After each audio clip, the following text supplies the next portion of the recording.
got to do our predictions. Game 5, NBA Finals in OKC.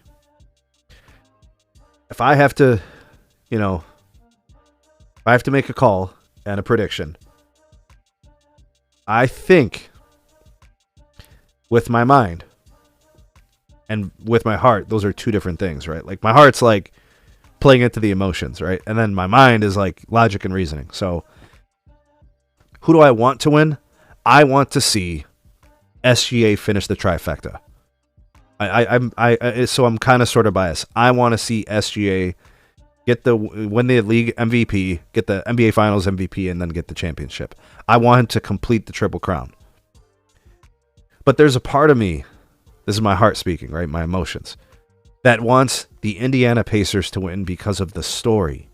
SGA is the big story over there, though. Alex Caruso, Lou Dort, those guys, all year long, putting in the work, fine-tuning their team, from the bench to the starters to the whole thing.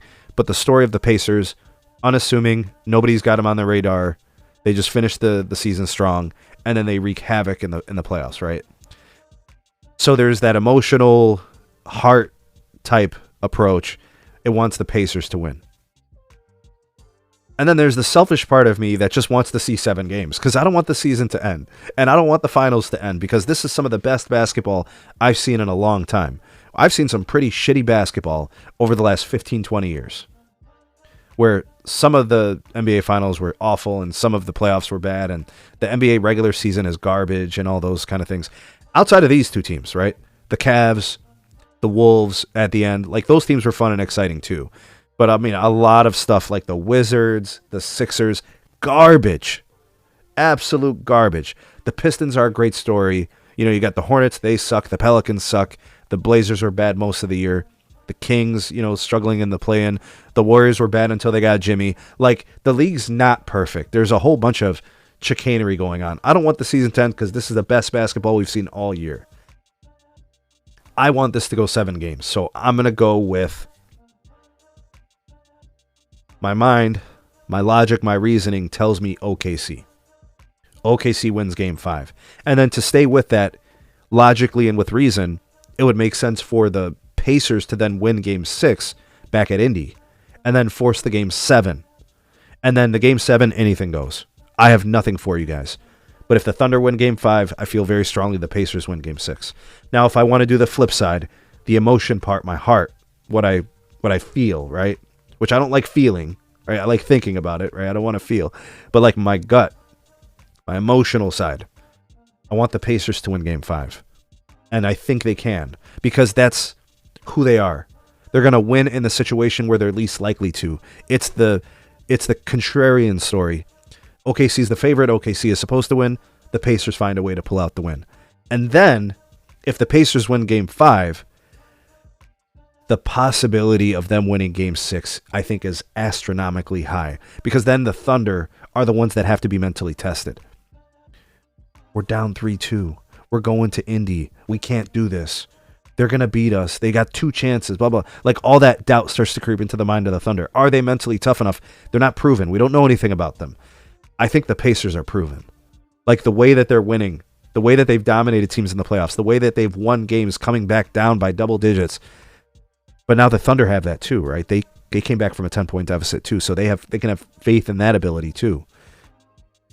But if the Pacers win game 5, there's a real possibility they can win in game 6 and win the series. So that's why the logic, the reasoning about the Thunder, I'm going to go with that as my main story. Thunder win game 5, Pacers win game 6, and then we're in game 7, and I don't know who's going to win. I think it's less likely that if the Pacers win game 5, I think they win game 6. I don't think we see a game 7. I think it's like that. So I think mentally for the Pacers, they would love to win game 5. And I think that increases the probability of them taking home the finals in game 6. I don't have huge conviction on anything other than the first thing. Thunder win game 5, Pacers win game 6, and then we got 7-game series. I think that's the most logical outcome. That's the most likely. These teams going back and forth. You guys catching it? These teams are so closely matched up. That's what we have. It's amazing. And to hell with the ratings. I don't give a damn about the ratings. This is high-quality basketball. Let Adam Silver deal with the bullshit. Let the NBA deal with the ratings. That's their problem. It's their problem nobody's watching the finals, right? It's their problem that they're not promoting the game. It's their problem that they're still putting all their efforts and time and resources into a 40-year-old former superstar and a 37-year-old, in Steph Curry and a 40-year-old in LeBron James. It's your fault nobody knows who SGA is. It's your fault nobody knows who Tyrese Halliburton. It's your fault, Adam Silver, NBA media. It's your fault. You guys deal with the BS. The NBA fans, the ones that love the sport and the game and basketball, we love this. I don't care what the casual thinks. That's their problem. I don't have a problem. This is beautiful basketball. I'm watching chess matches every night. Rick Carlisle, Mike Dagnall. I'm watching Improbable Heroes night in and night out. Last night it was Alex Caruso. J-Dub, SGA. Chet fighting through injuries.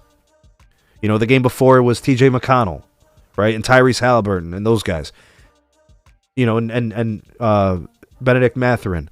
This is Obi Toppin. These are the stories. I don't care about all the other stuff. I don't care. I don't care where LeBron's going. I don't care where KD is going, trades and NBA coaching searches for the Knicks.